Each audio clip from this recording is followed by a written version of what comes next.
Halo teman-teman, sebelum melanjutkan ke videonya, jangan lupa cek Instagramnya Program Studi Pendidikan Biologi _STKIP Persada. Di sana banyak banget loh informasi tentang guru pendidikan biologi.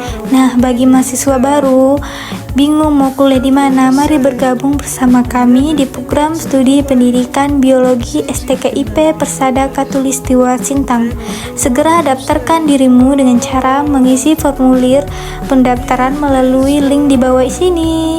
Kami tunggu kabar gembiranya untuk bergabung bersama kami. Halo guys, kembali lagi kali ini di YouTube channel saya. Kali ini saya mau podcast Bang Andi. Kali ini akan ditemani sama narasumbernya.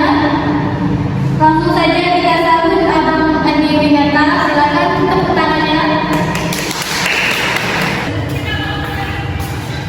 Silakan dulu Bang Andi. Terima kasih. Halo Bang Andi, boleh kita disapa penonton-penontonnya terlebih dahulu? Hai. Bang Andi, bagaimana kabarnya hari ini? Baik. Andi ini adalah salah satu mahasiswa program studi pendidikan biologi. Baik, kita langsung saja ke pertanyaannya. Apa yang menjadi pokok bahasa dalam filsafat ilmu? Nah, yang menjadi pokok bahasa dalam filsafat ilmu itu kan bisa seperti filsafat ilmu itu membahas pertanyaan-pertanyaan yang mendasar tentang sifat, ada juga tentang metode, dan juga tentang batasan pengetahuan ilmiah. Mengapa penting memahami epistemologi dalam konteks filsafat ilmu? Nah, pentingnya memahami dalam epistemologi dalam konteks filsafat ilmu itu untuk membantu kita memahami asal-usul pengetahuan atau kriteria kebenaran, dan juga ada cara validasi informasi dalam ilmu pengetahuan. Baik, bagaimana filsafat ilmu berkontribusi pada perkembangan ilmu pengetahuan? Nah, filsafat ilmu itu memberikan kerangka konseptual dan refleksi kritis yang dapat membimbing ilmu pengetahuan dalam menetapkan landasan teoritis dan metodologi yang kuat. Mengapa filsafat ilmu dianggap sebagai refleksi kritis terhadap ilmu pengetahuan? Kenapa filsafat ilmu itu dianggap sebagai refleksi kritis saja? Nah, di sini kan filsafat ilmu itu memberikan analisis kritis terhadap asumsi, metode, dan implikasi ilmu pengetahuan. Oke.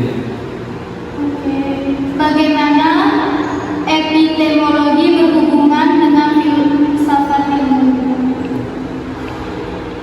Epistemologi dalam filsafat ilmu itu membahas sumber, sifat, dan batasan pengetahuan.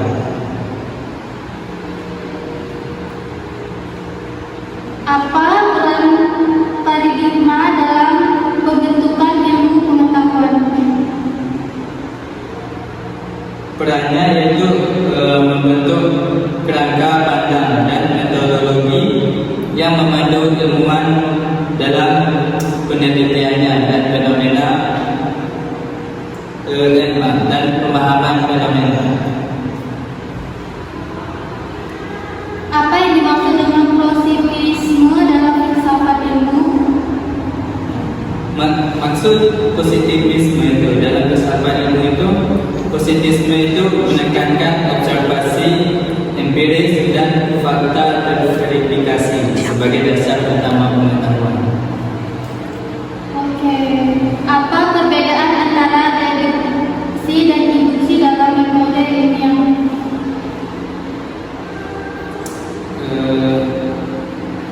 Deduksi itu bergerak dari umum ke khusus. Nah, sementara induksi itu bergerak dari khusus ke umum. Bagaimana peran sosial dan budaya dalam pembentukan ilmu pengetahuan menurut perspektif sosio-kontributif?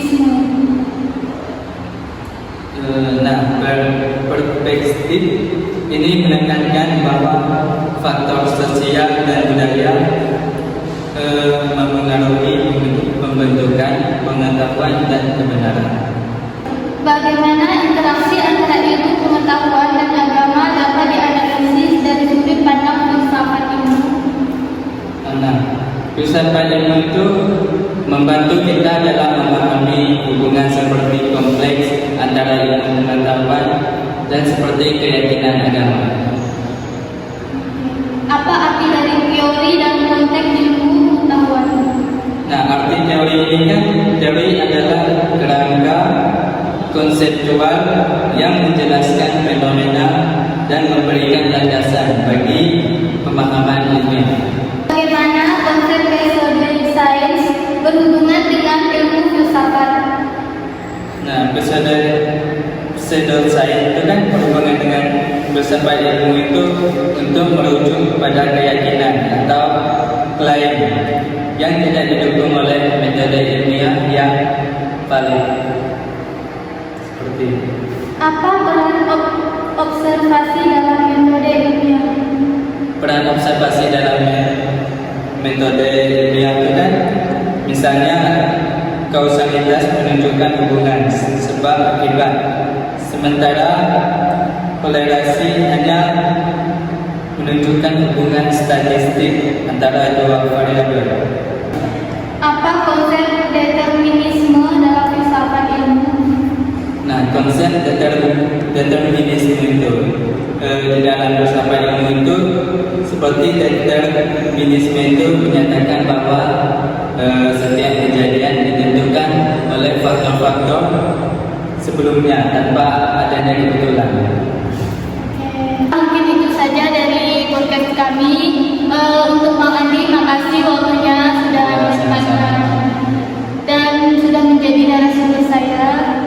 Dan untuk para penonton yang di sana, jangan lupa subscribe, like, komen, dan share di YouTube saya. Oke, sekian dan terima kasih.